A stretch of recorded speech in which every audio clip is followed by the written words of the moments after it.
Hey, welcome back to the Fit to Survive channel. So today we're looking at Nitecore SRT6i flashlight. So before we get into that, I'll show you what's in the box, and we'll move that out of the way. So it comes with this nylon holster.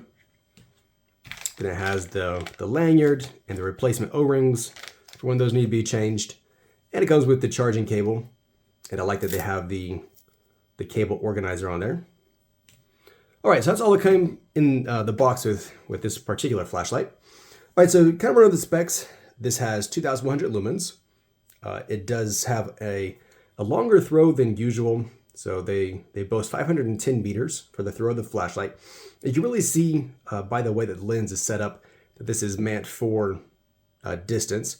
So if we compare it to Nitecore's TM20K, which if you haven't seen me review this, be sure to go back and watch that. This thing's a monster. It's got 20,000 lumens.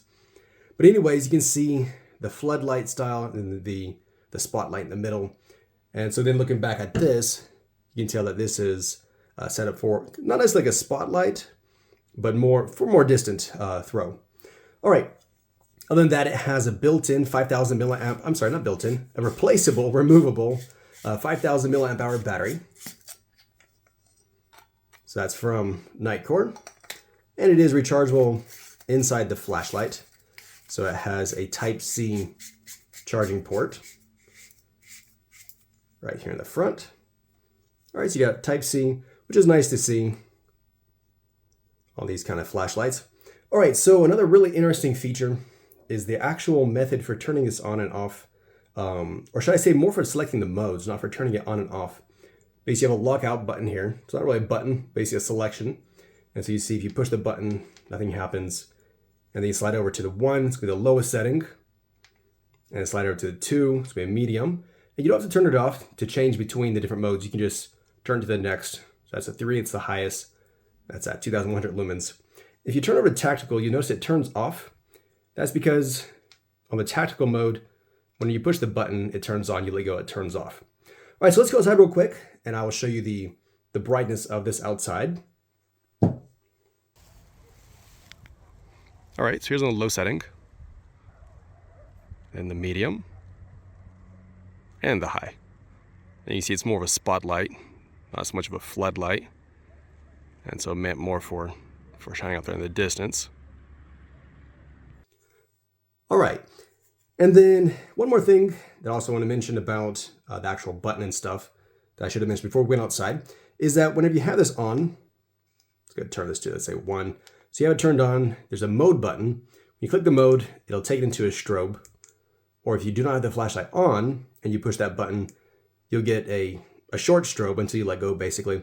Or if you have pressed that button, it'll take you directly to the turbo, no matter what selection it's on, other than, of course, lockout.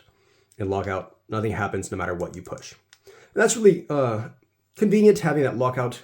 If you have this in your bag or wherever else, you don't worry about it accidentally basically pushing the button and draining your battery or whatever else.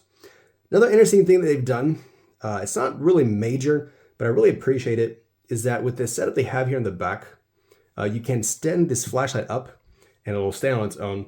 So if you've ever been in a dark room and you want to illuminate the room, but you don't want to hold the flashlight at the same time, they basically just turn it on and you point it towards the ceiling and it kind of lights up the whole room. And so it's an advantage basically having that on the back, in which not all flashlights have that. So this is the Nitecore MH12S. And you see he's got this big button in the back, and the problem is you can't stand up on his tail because of that button there. And so if you want this in a room and you don't want to hold on to it, you got to end up just setting it down and you don't get as much light from it. So anyways, a really simple little thing they've done here, but I really appreciate them doing that.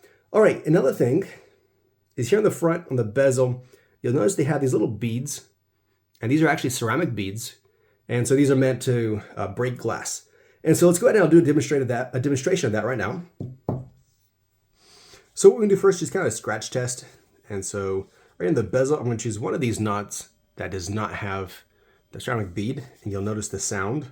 All right, so it does not make any like nasty screeching sound, but now listen when I do the ceramic bead. All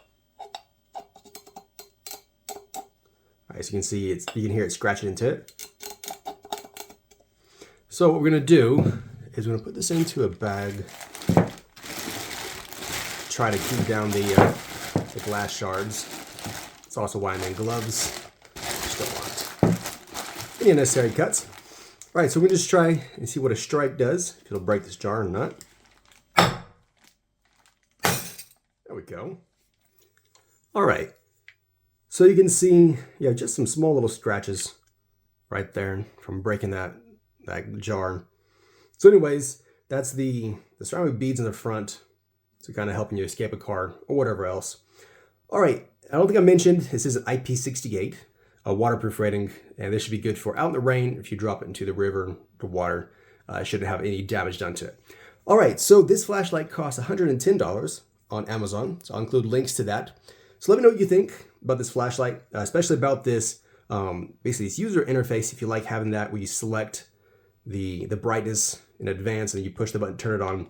I like the concept of it because you don't do the whole double clicks and triple clicks, and then every flashlight maker has their own basic interface. And so it makes it really simple. Seriously, it's dummy proof. You set it to the higher number, you get brighter, and so on.